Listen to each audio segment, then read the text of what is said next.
जय श्री कृष्ण दोस्तों, life style with God में आपका स्वागत है।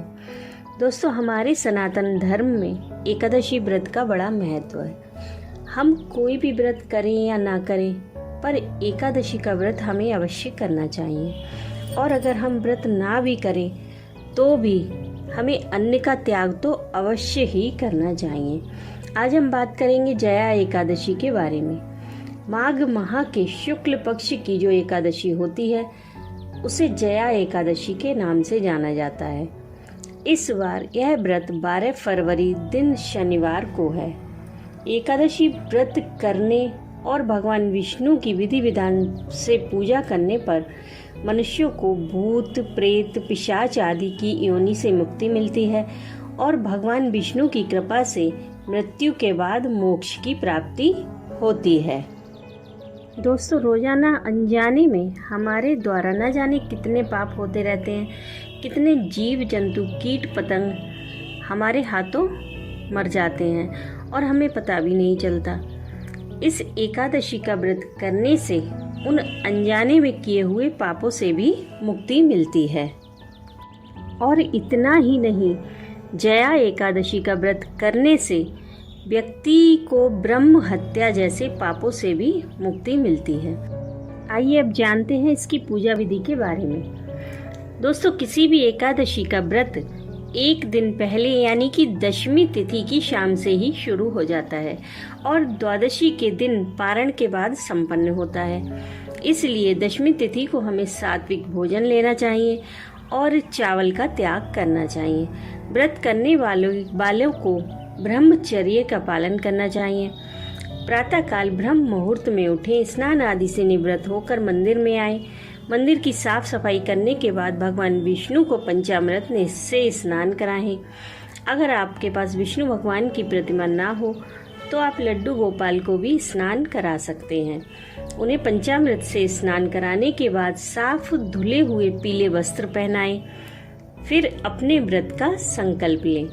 उसके बाद सर्वप्रथम भगवान गणेश का पूजन करें, फिर माँ गौरी का पूजन करें।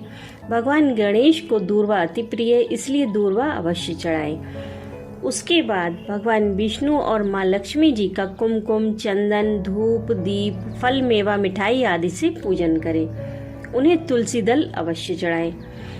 भगवान विष्णु जी का 12 अक्षर मंत्र ओम नमो भगवते वासुदेवाय नमः का जाप करें। आप विष्णु सहस्त्र नाम का पाठ भी कर सकते हैं। उसके बाद एकादशी का महात्म्य सुने या फिर पढ़ें। एकादशी व्रत का महात्म्य इस प्रकार है। युधिष्ठिर ने पूछा, भगवान, आपने माघ मास के कृष्ण पक्ष की षटतिला एकादशी का वर्णन किया। अब कृपा करके यह बताइए कि शुक्ल पक्ष में कौन सी एकादशी होती है, उसकी विधि क्या है तथा उसमें किस देवता का पूजन किया जाता है। भगवान श्री कृष्ण बोले, राजेंद्र, बतलाता हूँ, सुनो। माघ मास के शुक्ल पक्ष में जो एकादशी होती है उसका नाम जया है। वह सब पापों को हरने वाली उत्तम तिथि है। पवित्र होने के साथ ही पापों का नाश करने वाली है तथा मनुष्यों को भोग और मोक्ष प्रदान करती है। इतना ही नहीं, वह ब्रह्म हत्या जैसे पाप का तथा पिशाचत्व का भी विनाश करने वाली है। इसका व्रत करने पर मनुष्य को कभी प्रेत योनि में नहीं जाना पड़ता। इसलिए राजन, प्रयत्न पूर्वक जया नाम की एकादशी का व्रत अवश्य करना चाहिए। एक समय की बात है, स्वर्ग लोक में देवराज इंद्र राज्य करते थे। देवगण पर्याप्त वृक्षों से भरे हुए नंदन वन में अप्सराओं के साथ विहार कर रहे थे। 50 करोड़ गंधर्वों के नायक देवराज इंद्र ने स्वेच्छानुसार वन में विहार करते हुए बड़े हर्ष के साथ नृत्य का आयोजन किया। उसमें गंधर्व गान कर रहे थे, जिनमें पुष्पदंत, चित्रसेन तथा उसका पुत्र, ये तीनों प्रधान थे। चित्रसेन की स्त्री का नाम मालिनी था। मालिनी से एक कन्या उत्पन्न हुई थी जो पुष्पवंती के नाम से विख्यात थी। पुष्पदंत गंधर्व के एक पुत्र था जिसको लोग माल्यवान कहते थे। माल्यवान पुष्पवंती के ऊपर रूप पर अत्यंत मोहित था। ये दोनों भी इंद्र के संतोषार्थ नृत्य करने के लिए आए थे। इन दोनों का गान हो रहा था। इनके साथ अप्सराएं भी थी।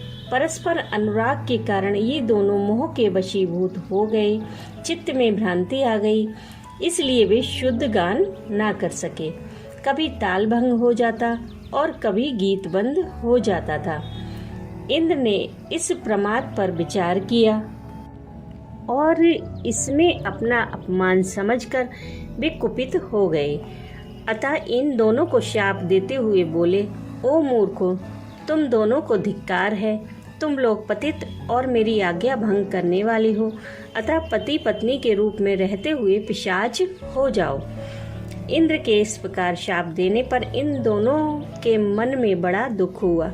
वे हिमालय पर्वत पर चले गए और पिशाच योनि को पाकर भयंकर दुख भोगने लगे। शारीरिक पातक से उत्पन्न ताप से पीड़ित होकर दोनों ही पर्वत की कंदराओं में विचरते रहते थे। एक दिन पिशाच ने अपनी पत्नी पिशाची से कहा, हमने कौन सा पाप किया है जिससे यह पिशाच योनि प्राप्त हुई है। नरक का कष्ट अत्यंत भयंकर है तथा पिशाच योनि भी बहुत दुख देने वाली है। अतः पूर्ण प्रयत्न करके पाप से बचना चाहिए। इस प्रकार चिंतामग्न होकर वे दोनों दुख के कारण सूखते जा रहे थे। देव योग से उन्हें माघ मास की एकादशी तिथि प्राप्त हो गई। जया नाम से विख्यात तिथि, जो सब तिथियों में उत्तम है, आई।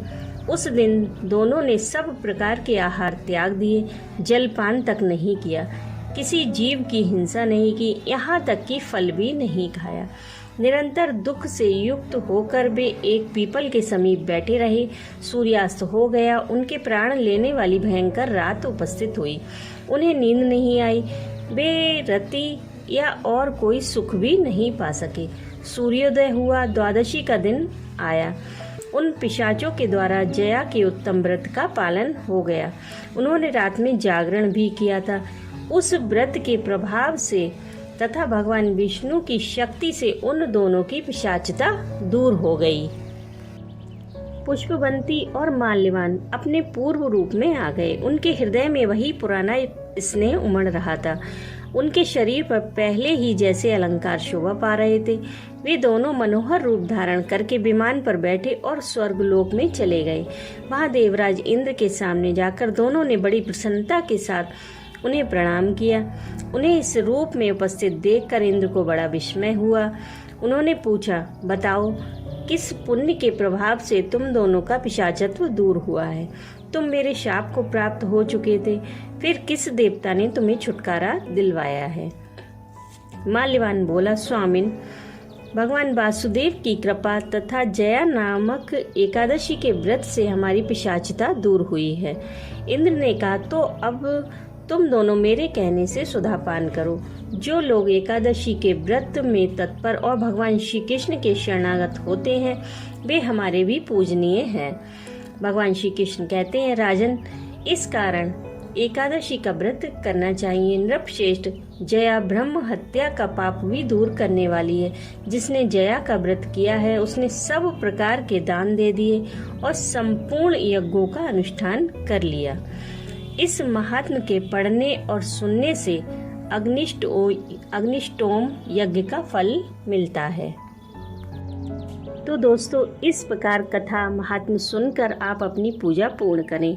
अगर आप रात्रि में जागरण करना चाहते हैं तो कर सकते हैं, और अगर रात में नहीं जाग सकते तो भी कोई प्रॉब्लम नहीं है। जितना आपसे हो पाए उतना करिए, पर दिल से करिए, भाव से करिए। अब जानते हैं पूजा के शुभ मुहूर्त के बारे में। एकादशी तिथि प्रारंभ होगी 11 फरवरी दोपहर 1:52 से और एकादशी तिथि समाप्त होगी 12 फरवरी शाम 4:27 पर। पारण का समय रहेगा 13 फरवरी प्रातः 7:01 से 9:15 तक। तो दोस्तों, आप पारण के समय में ही अपने व्रत का पारण अवश्य कर लें। एक तुलसी का पत्ता लेकर आप अपने व्रत का पारण कर सकते हैं। लेकिन पारण से पहले आप दान जरूर निकालते। दान हमेशा ज़रूरतमंद को दिया जाता है। आप जो कुछ भी दान करें तो ये सुनिश्चित कर लें कि किसी ज़रूरतमंद को ही दें। और हाँ दोस्तों, एकादशी के दिन तुलसी पत्र को नहीं तोड़ा जाता है, इसलिए तुलसी आप एक दिन पहले ही तोड़कर रख लें। तो दोस्तों, वीडियो आपको कैसी लगी कमेंट करके ज़रूर बताइएगा। मैं मिलती हूँ आपसे नेक्स्ट वीडियो में। तब तक के लिए राधे राधे।